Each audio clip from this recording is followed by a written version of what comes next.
Hello, আমি তুষার। আমি পেশায় একজন চিকিৎসক। আমার বয়স 32 ইয়ার্স। আমি ময়মনসিংহ থেকে এখানে এসেছি। আমি hair free and hair grow থেকে গত 25শে জুলাই 2024 হেয়ার ট্রান্সপ্লান্ট করাই। আমার টোটাল ট্রান্সপ্লান্টের সংখ্যা ছিল 4600। আমি বেছে নিয়েছিলাম FUE সাফায়ার পদ্ধতিটি। হেয়ার ফ্রি অ্যান্ড হেয়ার গ্রোতে বা হেয়ার ট্রান্সপ্লান্ট করে আমার অভিজ্ঞতা খুবই ভালো। শুধুমাত্র ট্রান্সপ্লান্ট ডিউরিং ট্রান্সপ্লান্ট না, ট্রান্সপ্লান্টের পরেও বারবার আমাকে ফোন দেওয়া হয়েছে এবং বারবার খোঁজ খবর নেওয়া হয়েছে এবং যে কোনো কোশ্চেনের আনসার আমি সাথে সাথে ওনাদের যে ডেডিকেটেড চিকিৎসক টিম ছিল তাদের কাছ থেকে পেয়েছি। আমি আপাতত আমার ফলাফল নিয়ে খুশি, কিন্তু আমি আশা রাখি যে আরো ভালো ফলাফল আসবে। আমার 6 মাস পর থেকে আরো ভালো ফলাফল আসা শুরু হবে। ট্রান্সপ্লান্টের পর আমি আমার চুলের পরিবর্তন খুব ভালোভাবে লক্ষ্য করি এবং এই পরিবর্তন আমার জন্য খুবই খুশির ছিল। আমি এখন পর্যন্ত মোট 4টি PRP নিয়েছি। আমি সবাইকে বলবো যে hair free and hair grow hair ট্রান্সপ্লান্টের জন্য এবং চুলের অন্যান্য সমস্যার জন্য খুবই নির্ভরযোগ্য একটি প্রতিষ্ঠান। আপনারা সবাই হেয়ার ফ্রি অ্যান্ড হেয়ার গ্রোতে খুবই ভালোভাবে একটি সুন্দর এক্সপিরিয়েন্সের মাধ্যমে হেয়ার ট্রান্সপ্লান্ট করতে পারবেন। আমার গ্রাফটের সংখ্যা ছিল 4600 এবং আমি সাফায়ার FUE পদ্ধতির মাধ্যমে হেয়ার ট্রান্সপ্লান্ট করাই। আপনারা স্ক্রিনে যা দেখতে পাচ্ছেন সেটা হচ্ছে আমার 4 মাসের রেজাল্ট। আসলে 4 মাসের রেজাল্টে এরকম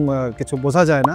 আমি আশা করি যে 6 মাস এবং পরবর্তী সময়ে চুলগুলো আরও ভালো হবে এবং আপনারা আমার পরিপূর্ণ যে লুক এবং যে রেজাল্ট সেটা দেখতে পারবেন।